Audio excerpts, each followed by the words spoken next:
जय श्री कृष्णा, नमस्ते। कैसे हैं बच्चों? मैं डॉक्टर योगिता श्रीमाली, आपके फ़िज़िक्स टीचर। अब आप मुझे अच्छे से पहचान ही गए होंगे। काफ़ी टॉपिक्स आपने मुझसे पढ़े हैं, कॉन्सेप्ट भी आपके क्लियर होंगे, थोड़ा डर भी निकला होगा फ़िज़िक्स को लेके। बस ऐसे ही पढ़ते रहिए, मेहनत करते रहिए, रेगुलरिटी बना के रखिए, तो आपका फ़िज़िक्स को लेके जो एक डर है, जो हुआ है, वो ख़त्म हो जाएगा। फ़िज़िक्स डरने की ज़रूरत नहीं है, सिर्फ समझने की ज़रूरत है। ठीक है। पिछले कुछ लेक्चर में मैंने आपको मॉडर्न फिज़िक्स के बारे में बताया था। मॉडर्न फिज़िक्स क्या है, अलग अलग साइंटिस्ट ने अलग अलग फिनोमिनाज बताए। कुछ वेव नेचर के हिसाब से बताए, कुछ फिनोमिनाज ऐसे थे जो हमने वेव ऑप्टिक्स में पढ़े। वो सारे फिनोमिना इस बेसिस पर समझाए जा सकते थे कि लाइट का वेव नेचर होता है, प्रकाश की तरंग प्रकृति होती है। लेकिन कुछ फिनोमिना ऐसे थे जिनको कि तरंग प्रकृति के आधार पर समझाना मुश्किल था, नहीं समझाया जा रहा था। तो फिर क्वांटम सिद्धांत इंट्रोड्यूस हुआ। तब क्वांटम सिद्धांत के आधार पर यह माना गया कि प्रकाश की कण प्रकृति होती है, प्रकाश ऊर्जा के छोटे छोटे से बंडल के रूप में आगे बढ़ता है, वो उसकी कण प्रकृति को डिनोट करता है। तो डी ब्रोगली ने ये कहा था कि प्रकाश का द्वैत प्रकृति होती है, जब जरूरत हो तो वो वेव की तरह काम करता है और जब जरूरत हो तो वो कण की तरह काम करता है। कोई एक पर्टिकुलर वेव नेचर नहीं होता उसका। कुछ फिनोमिनाज को वेव नेचर के आधार पर समझा सकता है, जैसे कि इंटरफ्रेंस, डिफ्रैक्शन, पोलराइजेशन, डिस्पर्शन। ये सारे फिनोमिना वेव नेचर के आधार पर समझाए जा सकते हैं। और कुछ फिनोमिना जो मॉडर्न फिज़िक्स के फिनोमिनाज है, जिनको कि जस्ट रिसेंटली डिस्कवर किए गए, जैसे फोटो इलेक्ट्रिक इफेक्ट है, प्रकाश विद्युत प्रभाव है, कॉम्पटन प्रभाव है, रमन इफेक्ट है, जीमान इफेक्ट है, इन सब को इस बेसिस पे समझाया जा सकता है कि पार्टिकल्स, जो लाइट है उनका पार्टिकल नेचर होता है। लाइट के अंदर छोटे छोटे से एनर्जी के बंडल्स होते हैं जिनको फोटोन कहा जाता है, और ये फोटोन जब आगे से आगे जाते हैं तो एनर्जी का ट्रांसमिशन होता है। ठीक है। अब क्वांटम यहाँ पे जो नाम दिया गया है, क्वांटम का मतलब क्या है? सबसे छोटी चीज को क्वांटम कहा जाता है। फिजिक्स की बहुत सारी ब्रांचेस हैं। अगर हम फिजिक्स की, हमने पढ़ा कि एटम है, एटम के अंदर, एटम सबसे छोटा पार्ट है, एटम के अंदर भी और इलेक्ट्रॉन, प्रोटॉन, न्यूट्रॉन होते हैं। अब इलेक्ट्रॉन, प्रोटॉन और न्यूट्रॉन की जो फिजिक्स है, उसके अंदर की जो फिजिक्स है, मतलब और बारीकी से अगर हम फिजिक्स को पढ़ते हैं तो क्वांटम फिजिक्स कहलाती है। जो फिजिक्स की सबसे टफ ब्रांच है, जो सबसे ज़्यादा हार्ड ब्रांच मानी जाती है, कोर ब्रांच मानी जाती है, वो क्वांटम फिजिक्स ही है। रेसेंट फिजिक्स है, नए साइंटिस्ट ने उसको डिस्कवर किया है, नए नए कॉन्सेप्ट्स है उसके अंदर। तो जो सबसे हार्डेस्ट ब्रांच है, जो सबसे टफेस्ट ब्रांच है फिजिक्स की, वो क्वांटम फिजिक्स है। तो क्वांटम, जब आप हायर लेवल्स में जाएंगे, बीएससी पढ़ेंगे या बीटेक पढ़ेंगे, उनके अंदर क्वांटम फिजिक्स करके एक पूरा पेपर अलग से ही होगा। और आजकल क्वांटम फिजिक्स को लेके रिसर्च बहुत ज़्यादा हो रही है। सोलर को तो केवल इंडिया में ही प्रमोट किया जा रहा है कि सोलर एनर्जी को प्रमोट किया जाए, लेकिन out of the India, all over the world, quantum physics को लेके रिसर्च बहुत ज़्यादा हो रही है। ठीक है। तो क्वांटम फिजिक्स को लेके अपना थोड़ा सा इंटरेस्ट बढ़ाना है आप लोगों को, लेकिन अभी नहीं, 12th के बाद। अभी आपके क्वांटम फिजिक्स में कुछ भी नहीं है, सिर्फ आपको ये नाम पता होना चाहिए। क्वांटम फिजिक्स मतलब फिजिक्स की डीप स्टडी। अगर हम बहुत ज़्यादा डीप में स्टडी करते हैं तो वो क्वांटम फिजिक्स कहलाती है। चलिए हम स्टार्ट करते हैं। हमारा जो चैप्टर चल रहा था मॉडर्न फिजिक्स, जिसमें हमने फोटो इलेक्ट्रिक इफेक्ट पढ़ा, प्रकाश विद्युत प्रभाव क्या होता है वो पढ़ा, प्रकाश विद्युत प्रभाव का एक्सपेरिमेंटल डेमोन्स्ट्रेशन पढ़ा, उसका किन किन चीज़ों पे इफेक्ट पड़ता है वो पढ़ा, उसको यूज लेके कुछ नियम बताए, और उन नियमों से हमने प्रकाश विद्युत समीकरण डिराइव करे। इसी के अंदर एक और चीज़ आती है, वो आती है de Broglie hypothesis. De Broglie ही एक ऐसा साइंटिस्ट था जिसने ये चीज़ बताई कि लाइट का ड्यूअल नेचर होता है, लाइट की द्वैत प्रकृति होती है, कण प्रकृति भी होती है और तरंग प्रकृति भी होती है। तो उन्होंने एक टर्म इंट्रोड्यूस करी जिसको कहा जाता है द्रव्य तरंग, मैटर वेव्स। वो वेव जिसकी कुछ एनर्जी है, कोई भी पार्टिकल है, अगर वो पार्टिकल चल रहा है, ट्रैवल कर रहा है, तो उसके साथ कोई एक वेव एसोसिएटेड होगी, तो वो वेव ही क्या कहलाती है? मैटर वेव कहलाती है, द्रव्य तरंगे कहलाती है। तो वेव ऑप्टिक्स या वेव फिजिक्स और पार्टिकल फिजिक्स अलग अलग नहीं है, दोनों सेम है। जब पार्टिकल चलेगा तो वेव फॉर्म हो जाएगी, यही चीज़ डी ब्रोगली ने बताई। तो दोनों को अलग अलग नहीं किया जा सकता है, दोनों एक दूसरे के साथ एसोसिएटेड होते हैं। तो द्रव तरंग की जो डेफिनेशन डी ब्रोगली ने दी, द्रव तरंग की डेफिनेशन क्या है?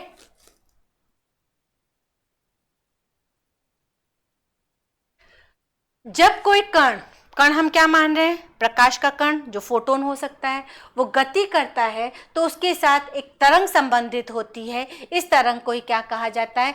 द्रव्य तरंग कहा जाता है। और हर द्रव्य तरंग की, हर कण की एक अलग तरंग दैर्ध्य होती है, जिसको द्रव्य तरंग दैर्ध्य कहा जाता है। ठीक है। डी ब्रोगली ने जो परिकल्पना दी, डी ब्रोगली ने जो हाइपोथेसिस दी, वो क्या थी?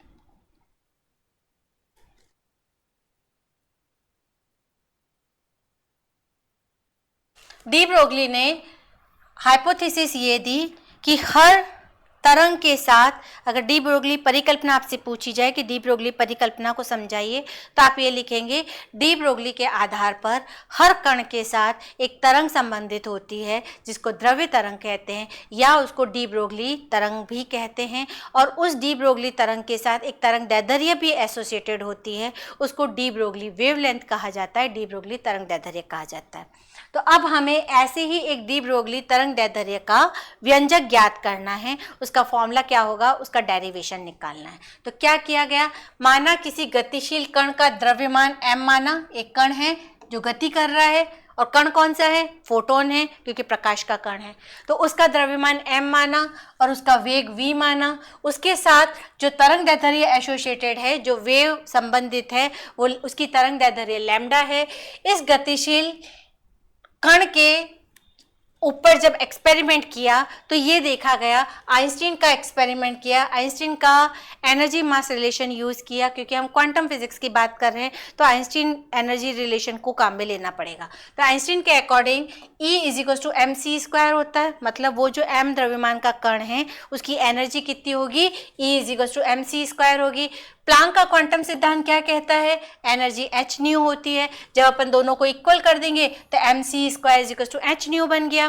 न्यू को हम कैसे लिख सकते हैं? c/λ लिख सकते हैं। तो यहाँ न्यू की जगह हमने c/λ लिख दिया, एक c से c कट गया, लैम्डा को इधर ले आते हैं, mc को इधर ले लेते हैं, तो लैम्डा = h/mc।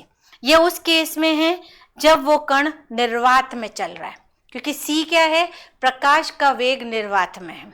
अगर वो कण निर्वात में है तब तो हम ये लिखेंगे, लेकिन अब निर्वात की जगह अगर वो किसी माध्यम में चल रहा है, किसी मीडियम में ट्रैवल कर रहा है, तो उसकी स्पीड चेंज हो जाएगी, हमें c की जगह v लिखना पड़ेगा। तो हमने c की जगह v लिख दिया। अब आप लोगों को पता है, छोटी क्लासों में पढ़ के आए हो, m × v, mass into velocity, द्रव्यमान और वेग, इसको क्या कहते हैं? संवेग कहते हैं। तो लैम्डा = क्या बन गया? h/mv, mv को हमने p लिख दिया। यही फॉर्मूला हमारा क्या बन गया? डी ब्रोगली वेवलेंथ का सूत्र बन गया। अगर हमारे पास ये फॉर्मूला है, हमें किसी भी कण का मास दे रखा है, उसकी वेलोसिटी दे रखी है, तो हम उसकी डी ब्रोगली वेवलेंथ कैलकुलेट कर सकते हैं। ठीक है। तो ये फॉर्मूला आपको याद रखना है। जब भी डी ब्रोगली वेवलेंथ की बात की जाएगी, डी ब्रोगली तरंग दैर्ध्य की बात की जाएगी, फॉर्मूला आप यही याद रखेंगे, लैम्डा = h/p। ठीक है। एक पर्टिकुलर केस ले लेते हैं, इलेक्ट्रॉन का केस ले लेते हैं। इलेक्ट्रॉन के लिए डी ब्रोगली वेवलेंथ का फॉर्मूला क्या होगा, वो हम डिराइव कर लेते हैं।